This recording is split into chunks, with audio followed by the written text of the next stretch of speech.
8 months ago, we were trapped in a virtual world and we didn't even know it. Eventually, we figured it out and we returned to the physical world.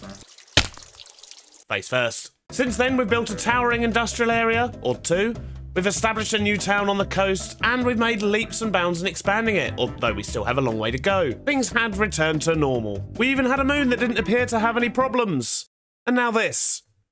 Is there someone living on the moon? Sometimes it's best just not to ask questions around here. So last episode, which was many, many weeks ago, we built ourselves the Humble Wagon over in the Humble District, and we expanded this area down here, adding in a bunch of new shops and interiors, although we've still got a few more to do. And as it's been a couple of weeks, we have been making all the diamonds, which I've just gone and collected from the shops. But with this many diamonds, there's only one thing we can possibly do, and that is, of course, to be extremely humble about it. So if you have been here before, you know what that means. That means we can finally go and make our mark on the Humble Hills and join this colony of extremely humble people. Just as this book says, it's literally been created for humble people who must be super rich. And I think it's about time we add our name to this list. But that book basically says we can only join if we are extremely humble and, of course, exceedingly wealthy. And I'm clearly the humblest person in the world, so we definitely tick all those boxes. So with our newfound humbleness, we now need to show everyone just how humble we are. And I think this spot over here might actually do quite well for that. And I've even got a little bit of a plan. But before we get to that, we're going to need to gather some resources. And I guess it's probably quite obvious what resource we need, because we're only really allowed to build over here, well, primarily in dirt. And of course its variants. But now we're in 119, I believe mud counts as a dirt variant, so we're going to have a little bit of fun with that too. The problem is our dirt supplies are extremely low / non-existent, and we don't really have any mud either. So we've got to do a whole bunch of resource gathering before we can even get started on this project. In fact, I'm going to need a whole bunch of mud, dirt, rooted dirt, coarse dirt, podzol, and of course a little bit of grass, but I think that's the one thing I do actually have enough of. So let's go grab ourselves a whole bunch of shulkers and find an area of land we can absolutely demolish.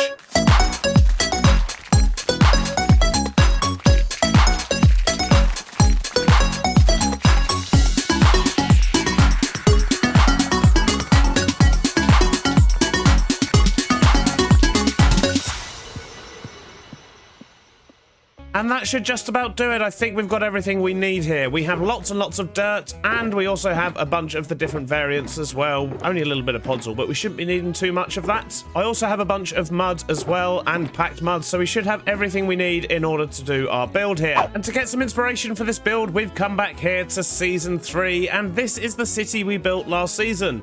And I've got an itching to build another skyscraper, and I'm wondering what one of these built out of dirt could look like.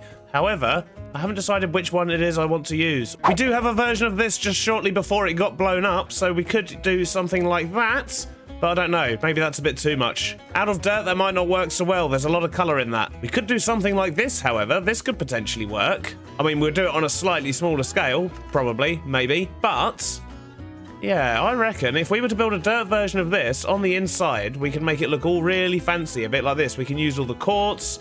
Yes, maybe this is the idea. So a slightly smaller dirt version of that. I reckon we can probably make that work. And I think we've probably got enough dirt for something like that. So the one in the other world was absolutely massive, and I don't think we've got quite enough space for that here. But I reckon if we carve out a little bit of this mountain here, that should leave us with enough space out the front. So let's just mark out some boundaries and see what we can work with. So that might be enough space. I'm not entirely sure as yet. So what I'm going to do is actually mark out the building a little bit, I guess, and see if we can figure this out. So I think something along those lines should work. However, at the back here, I think I'm going to go into the side of the mountain just a little bit further to give it a little bit more space. Yep, that's much better. That should work absolutely fine. So now I guess I'm going to spend the next couple of hours placing lots and lots of dirt in order to build up this skyscraper. This could take a while.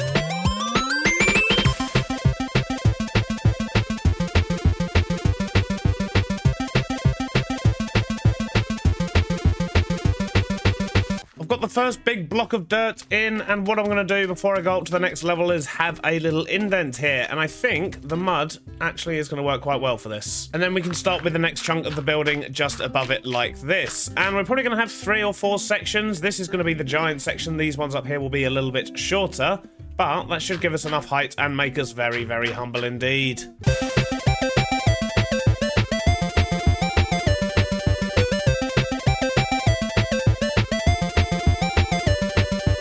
That's the second layer in.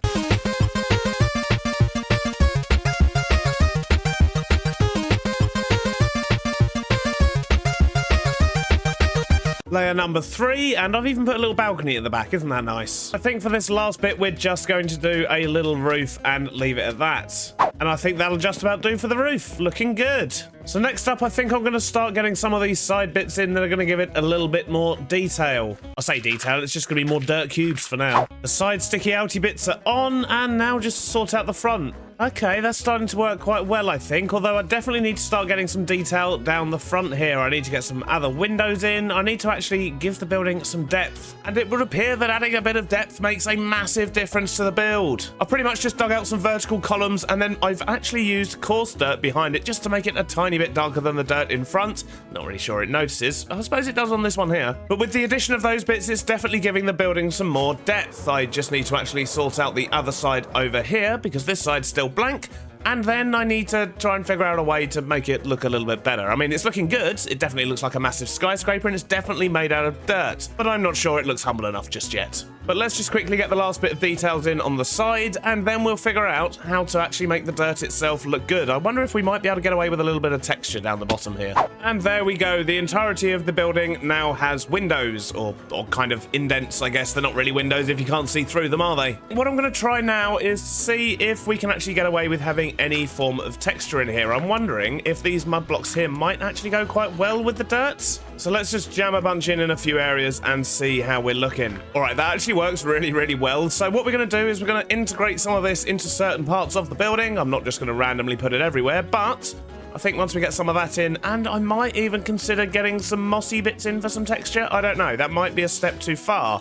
But I'm going to have a little play around and see what we can come up with. Well, I have to say, although subtle, I think the texturing makes a massive difference. And I've also had a little bit of a play around down the bottom with some moss and some mossy cobble. And if we have a closer look at that, you can see I've also used a little bit of glow lichen to kind of blend it in a bit better. I'm not 100% sold on it. If we stand back and have a look, though, I think it does work, but only in these small patches down the bottom here, especially where we've got the water and the reflection pools as well. So we might do this around the sides a little bit, but I don't think we're going to do any further up.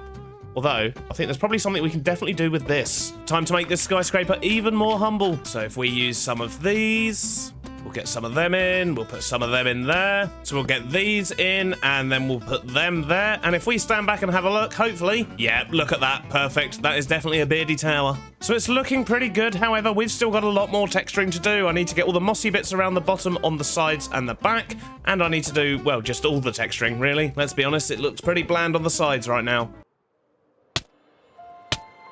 What? I don't understand. What? Why am I taking damage? Okay, well, that was just weird. Is this place haunted? The sides are now looking a lot better, and I've also spent a bunch of time sorting out this bit down here so that we can actually still walk up, because I did completely demolish that path when I started building this. And with that, I think we're pretty much done with the outside, at least for now. If you've got any ideas of how we can improve it, then please do let me know in the comments. I'm all up for it. But now we have another problem to tackle, and that is the interior. Oh. Okay. Yep. Oh, geez, they're all coming out. Yeah, so we definitely got a problem. Definitely got a problem on the interior here. We need to add some lights, and of course, we need to make sure that everything is dead.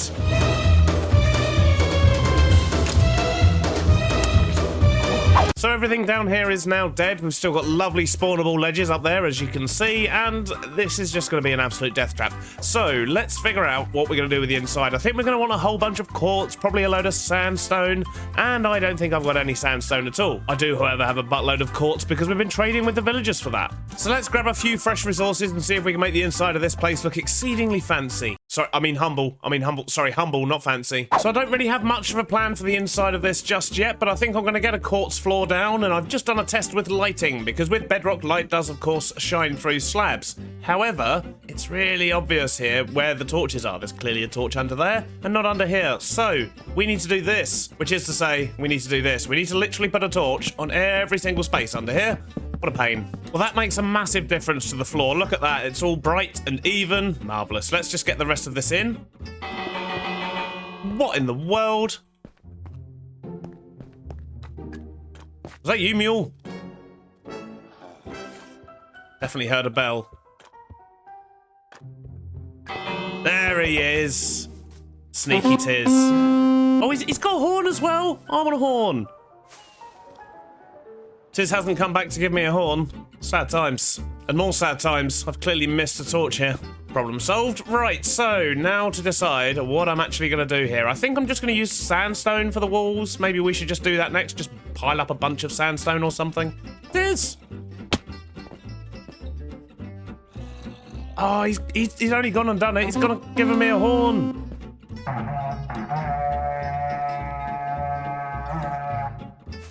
Amazing. Well, I ran out of sandstone, so I guess we need to go get some more. Oh dear. Conveniently, however, we have our massively inefficient furnace, and from this we can actually eventually get some sandstone. I think the quartz and sandstone's going to work. It should give it a nice look, but we need to make it fancy, and that means we need some pillars, and of course, a ceiling of some kind. Got some pillars in, and I've started on a roof, and I think this should work quite well. I've used a similar colour palette to what we had on Season 3 for the interiors that all look posh and nice, and I think it's going to work here as well. I just need to finish off the ceiling, and then I need to, of course, decorate the walls and make them all nice and so on, but I'm very pleased with how it's coming along so far. I think that'll be fine for the ceiling. I will of course get some kind of big chandelier or a big dingly dangly thing going on in here, but I now need to decide what to do with the walls. And I do wonder if maybe we can do something with some stairs and slabs just to make a nice pattern up here. Well, that's actually turned out better than expected. I've mirrored it on this side as well. However, it does look a little bit dark. I wonder if maybe we should grab a few end rods. I don't think I've even used any this season. I probably haven't got any. Oh, turns out I actually had quite a lot. So let's see if we can get some of these in. Maybe there and another one there. Oh, that looks much better with the lights. Do also, however, kind of want to figure out some lighting for the lower end here. Maybe we could do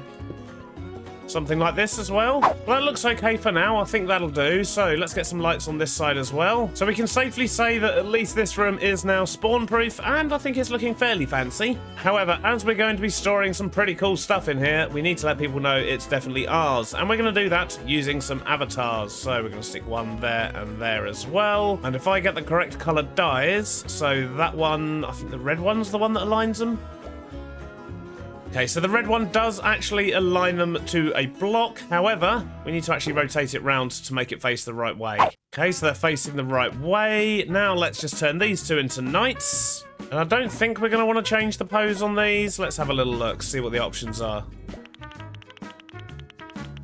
I think we'll just keep him looking straight, and I think this pose is going to work for the one over here. I think I also want to chuck this guy a diamond block. Look at that, beautiful. And I think to display our wealth, we're just going to have big piles of diamonds around the room. And in fact, I think I want to replace this wall behind Beardy as well, obviously with diamonds. Yep, this is starting to look extremely humble now. And while I think of it, I think it's probably a good idea for us to lock these as well, so that if stuff gets thrown around, they don't start changing directions. And it also means people can't mess with them as much. Do I want some here as well on the outside maybe? Yep, I think they're looking pretty cool. So I do have a bunch of other things I want to put in this room as well, but we're actually going to need some item frames for a lot of these. Although, I say item frames, I believe we have a new trick we can do on the server. Let's just hope it works with the items I want to display. So what I want to test is if I put one of my nether stars in there and one of them, I do get a placeable nether star. So in theory, ha, look at that. It's like a little flower. Kind of loses its shininess though. And it's also forever now a placeable nether star, so it's going to be quite expensive if I want to do this. So I think we're just going to stick with frames for now, and we're going to stick an enchanted apple right above the entrance, just to let people know how humble we truly are. And to improve our humbleness, I think I'm going to put a pile of gold in this corner. And because we have a warden head, it's only fair that we definitely place it down somewhere. We're just got to find somewhere that it's going to fit. I mean, that's a big head, but I think that works there. But I do have some other bits I want to display, so we're just going to hang up some frames here and there and get them on. So we have Lena Rain, of course. We'll have a normal nether star, just to show that we did actually get one. We'll have another notch apple here, and then we need something for that last slot, I guess. How about our first totem? Very humble. I also kind of want to mess around with the skulk things a little bit, and I do wonder if we can maybe sneak something down here. So I've got a shrieker down there, and I reckon if I put the sensor over here somewhere, that's probably going to be close enough. So in theory, by having it at the entrance there, perfect. It should set everything off just as we want, but once we're in here, nothing is being set off whatsoever. That is absolutely perfect. But when we leave, yeah, it all gets creepy again. Perfect. I do have 5 of these sticky nether stars now, and I don't really know what to do with them. Well, that'll do. Beautiful. So I think for now, we're pretty much done in here. We will, over time, hopefully expand and add extra things to this. We do, of course, have a whole bunch of extra floors, and my plan was to stick a bubble vator of some kind in there. But for now, we'll just seal off the door and leave it as it is. But if you've got any ideas of how we can make this place more humble, do let me know in the comments below. But for now, I think we can clear up and call that a successful project. I hope you've enjoyed the episode, and I'll see you on the next one. Bye-bye now.